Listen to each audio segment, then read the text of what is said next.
What is up, guys? DJ Martini Midwest Reviews coming at you with another video for my channel today. I have a really cool DJ controller. It is the DDJ-FLX6 from Pioneer.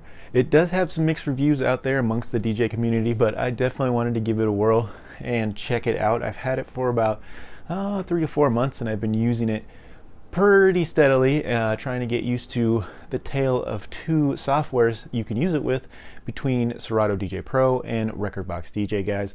Definitely has some positives and negatives with some of those extra features that you guys are all thinking about, which is the FX control merge and also the DJ or jog cutter.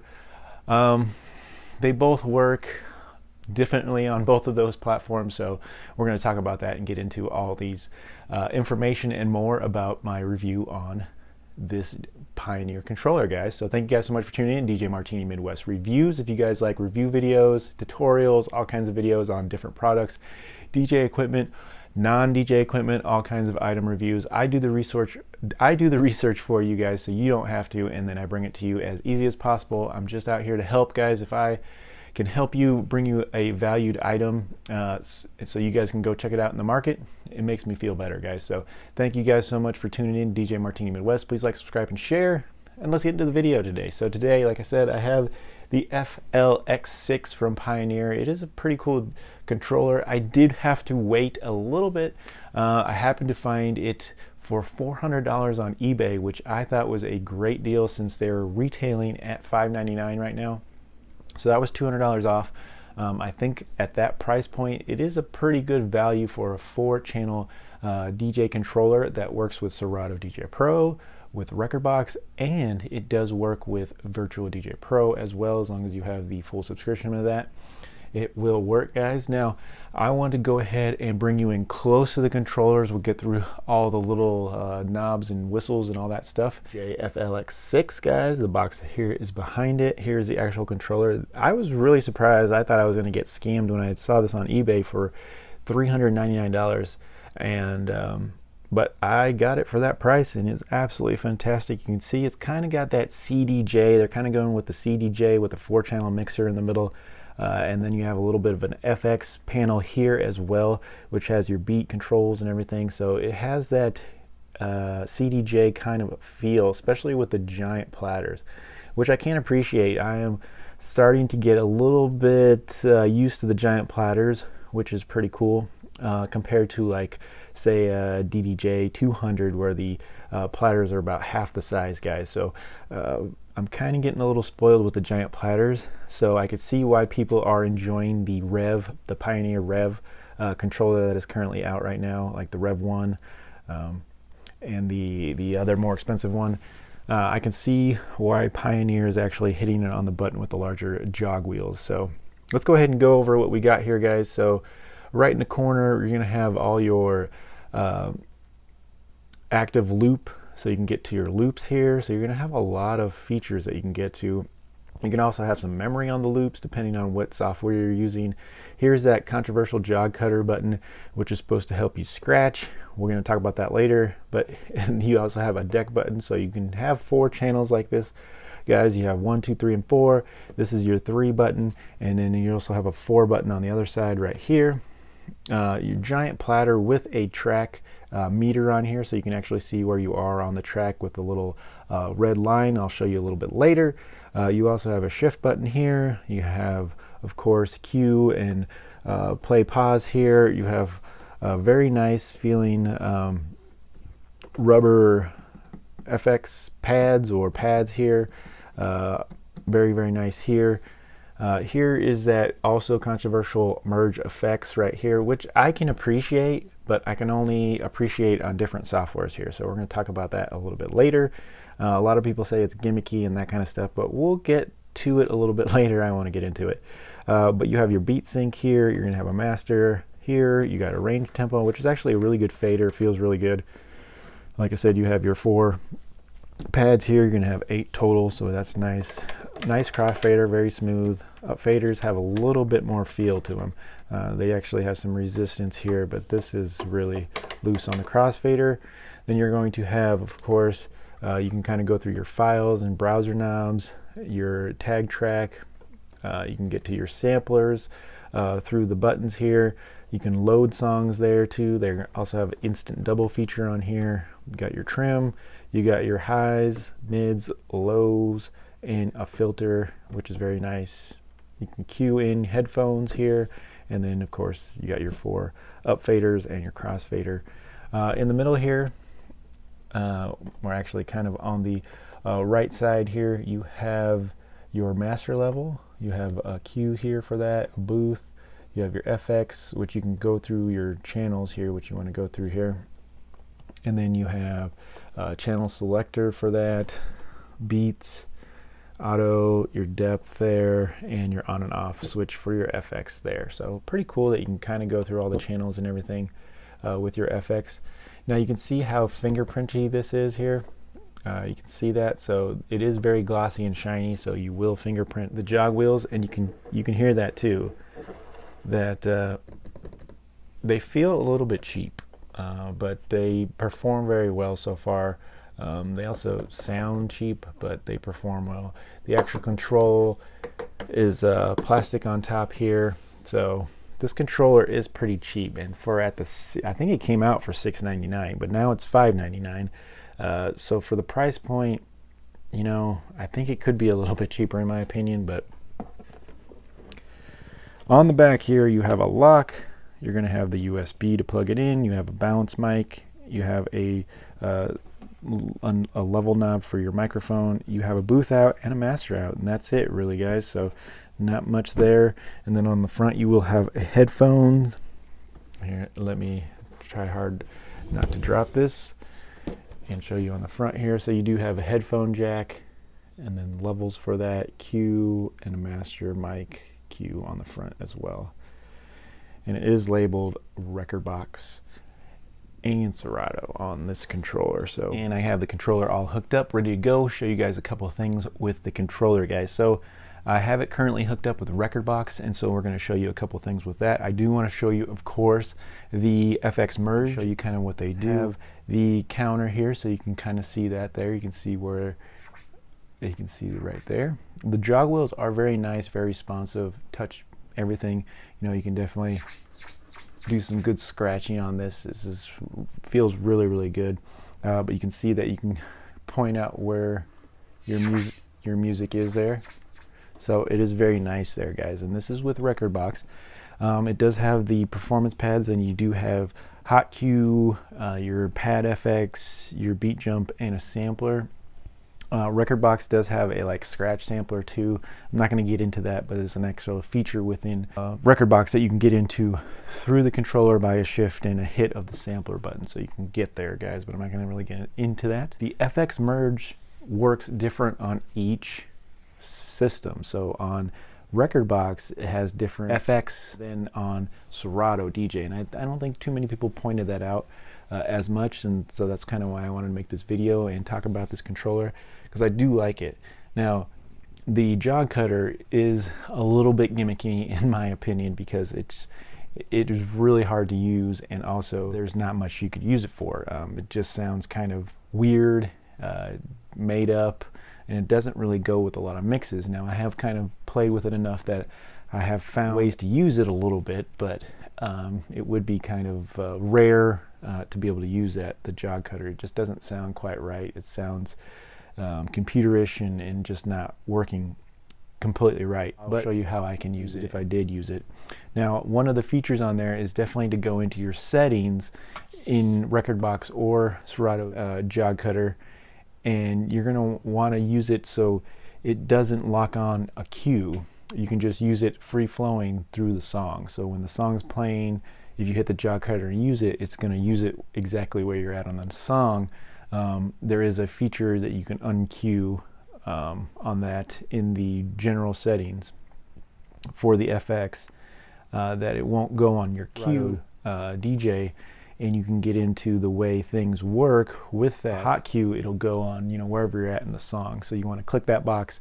That way it does not revert you back into the song. The biggest things that I'm going to show you right now is the Merge FX, that I want to show you the difference between the two software. So we're going to go ahead and I'm just going to play sample songs here, and I'm going to go ahead and mix them kind of how I would do it if I were to try to use these FX. Yeah, this is just practice. I'm kind of doing it on the fly, but we'll give you a quick sample of all this. So.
Alright guys, so you can see that was just a little playing around, and I used the number 4 twice, but you could see how you could easily use that for some drop starts and things like that.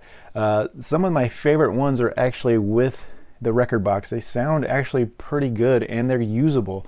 On Serato DJ Pro, which I'll show you in a little bit, they're just not as effective. So I actually find them very, very useful on Rekordbox, but they're harder to use on Serato. So those were the Merge FX.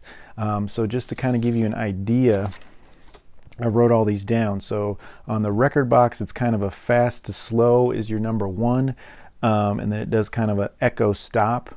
Number 2 is a flanger type of echo out. 3 is a background noise fade, and then 4 is a slow tempo echo out, spin the record, and then stop. So very, very cool there, and kind of useful. I don't think that's too gimmicky. Like, I think you could actually use those in some sets, as I did.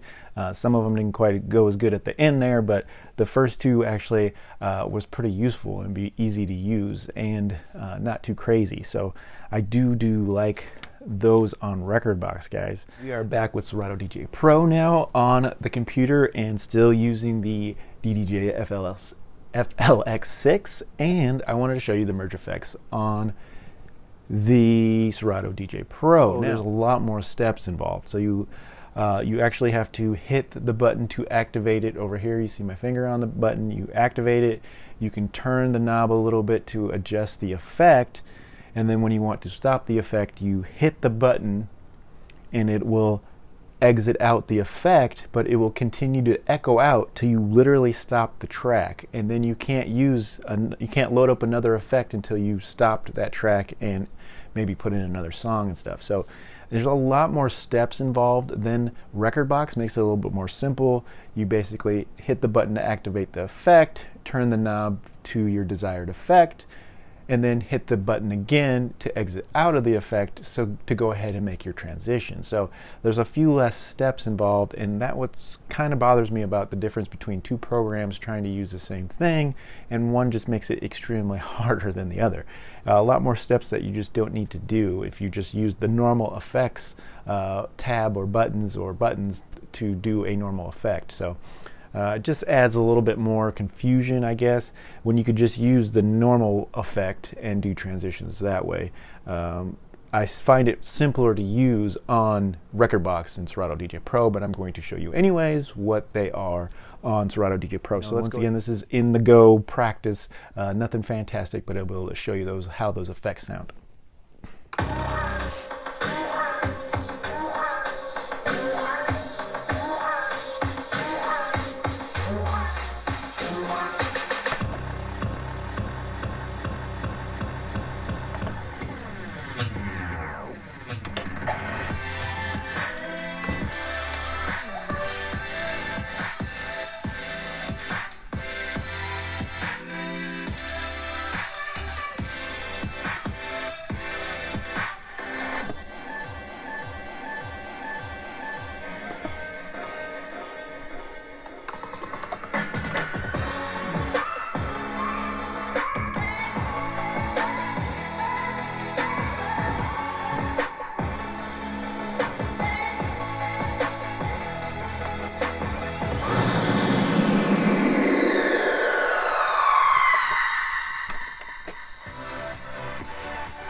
All right, guys, so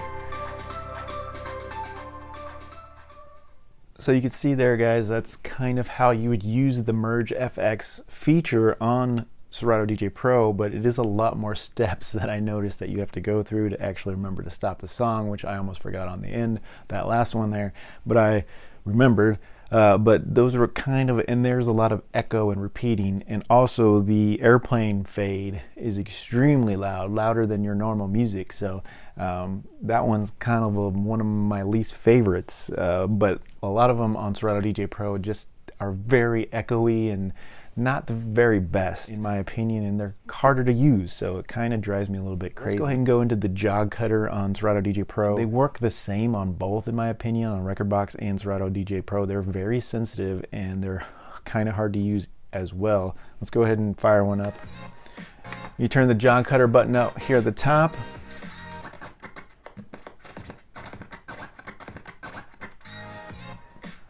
But I found if you just touch it, kind of makes the best effect if you just barely touch the platter and don't actually spin it. So I think I like it more if you just kind of mess with it with like occasionally a song you could actually make it useful if you were just to tap it a little bit.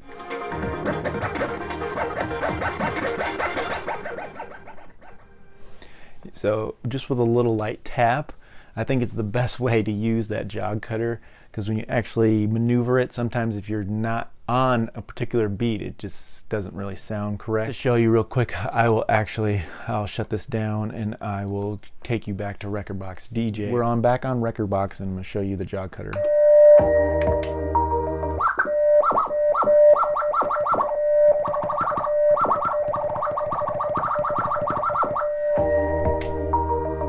So you can see how if you just barely touch the platter, and then on Rekordbox DJ, I noticed that it's referring back to the wherever your cue point is, so it's going back to the cue and then it's starting over every time I use the jog cutter.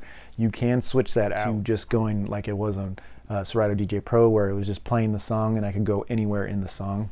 There is a checkoff box for that, but somehow it must have reverted back to it. But you can see it is kind of usable if you just use it with light taps, but as soon as you try to manipulate it with the moving the platter, it can sound bad. Let me just show you that scenario.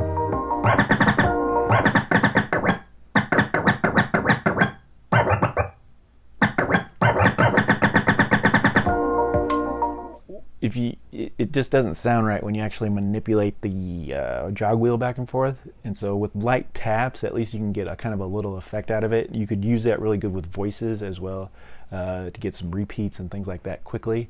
But once again, with Rekordbox right now, it's reverting back to my cue point, so you'd have to make sure you had a cue point of that before it would go back to that particular spot. So a lot of playing around and programmable things that you could get done with this controller, and I do like that. But like I said, it might be easier to just use the actual FX controller that's in this controller that has a lot easier ways to use and a lot more just ability to use the effect. I want to give positives and negatives, of course, like I always do, and go through my positives, guys. Positives is it's pretty good size controller, guys. I like a pretty good size controller. It makes it feel like you're using a good piece of equipment. This is 13 by 26 by 2.7 inches. It doesn't weigh a lot. It's not too heavy because it is a plastic design, so it is very portable. I do have a nice hard case for it, so make sure you buy a case for it to give it protected, because it is pretty plasticky. I could see it being vulnerable around the jog wheels if you were to smash those around a little bit.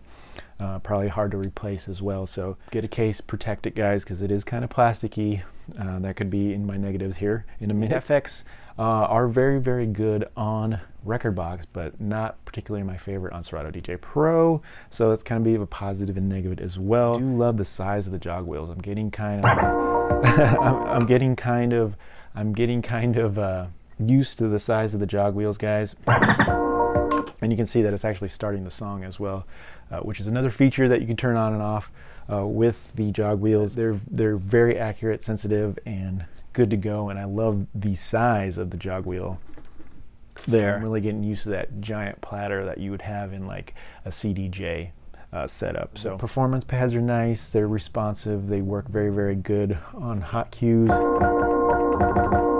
So I do like the feel of those. Pros, you know, where does this go with beginners and intermediate? The jog wheels are nice. This is definitely a beginner controller because of the quality, I would say, of, you know, being plastic and all that. 4-channel. It's kind of going to be in that intermediate, probably DJ realm, because not a lot of DJs use 4 channels out there. So a lot of people like portable, small 2 channels. Controllers, but it's going to be in between that point. If you can get it at the $400, it's an extremely good value for this. There's not a lot of market for $400 controllers right now. It's a little bit higher for the when it's at $599 or $699. Definitely that's going to be pushing it a little bit, in my opinion, for this controller. I would rather get the Hercules 5 controller, which is one of my favorite controllers out there right now. It's definitely a dual threat when it comes to software, though. That's a positive. You plug it in with Serato DJ Pro, it's going to work. No need to purchase anything else. It's going to make that software work, and it's also going to make it work with Rekordbox. So you'll just have to sign up. You don't have to pay anything. You plug and play with each of those softwares, and it's going to use most of it very well. It works very good. So those definitely positives with the pros, with the controller here. Negatives is, of course, the jog cutter. Not very usable in my opinion. Like I said, you can kind of, it's fun to play with a little bit, but it's a little gimmicky. I would say yes, I would agree with that, and it's kind of hard to use. But like I said, you could do a couple little nudges and touches, which could be useful in some gigs if you wanted to mess around a little bit and show off. But other than that, it's not very usable when you're actually manipulating the platter back and forth. So the Merge FX is a positive and negative as well. Like I said, a little bit gimmicky with Serato DJ Pro, in my opinion. Some of those FX just don't work, but most of them work with Rekordbox DJ. And like I said, I could really see my using them with that software. They actually work pretty good, and they're not hard to use at the same time. Platter issues, like I said, even though they're responsive and they feel good, they're kind of cheaply made. So I could see issues if you really lug this around and that type of thing, like I said. So you need to protect it, because I could see you having platter issues with breaking things on the platter, because they do feel a little bit cheap. Like I said, you can hear that rolling around in there, and they're plasticky, like I said. I kind of have to take care of this controller a little bit, in my opinion. So that could be a fragile issue, which could make a con for me. Smaller faders on the tempo faders, they're a little bit short range. They're not very long. So some people like the really long tempo faders, so that could be an issue. And then also back to the portability. I think it's portable, like I said, with a good case, very portable. It's very lightweight, but some DJs might think it's a little too big because it's a 4-channel. It's going to get a little size compared to, like I said, the Hercules 500, which, like I said, is a great controller. So portability could be a positive, negative. Also, you have a master out, and that's it. You know, for $699 when it came out, I would like to see another channel of input that you could put in, so you could run an extra source in and not just a controller from your laptop. That would be nice. Maybe some quarter jacks or some extra capabilities for hooking this up other than RCA out. You know, at $699, $599, you would think you could get a couple little extra things involved with this besides the Merge FX and the jog cutter, which, you know, this could be a lot cheaper controller in my opinion. That's some of the cons there, guys. So definitely, guys, I appreciate you guys tuning in, guys. There's not a lot of comparable controllers in this market. Hercules 500, which is $399 or $300 right now. Tractor Control S3 is $549. Newmark Mix Pro, which is a standalone DJ controller, that's $699. And the Pioneer DDJ-FLX6 4-channel is $550. The Reloop Mixin 4-channel is $699 to $899. So this is definitely at the lower end of those. So price point is pretty good, but like I said, there's probably some new DJ controllers like the Rev 1 that might be comparable to this without the Merge FX. In all honesty, would I pay extra just for the Merge FX? On Rekordbox, I would say they work pretty good. So I might, but on Serato DJ Pro, I would not. So like I said, if you're a Serato DJ Pro user, I don't think it's worth extra for just that. If you're just paying for that, maybe a Rev 1 might be better because it has the large platters and a lot of the other stuff except for the FX ability here. So that's probably worth paying a little bit more for, but not $599 more. Maybe, like I said, at the price point of $399, this controller is definitely a good buy at $399, but not at $599. So those are my opinions, guys.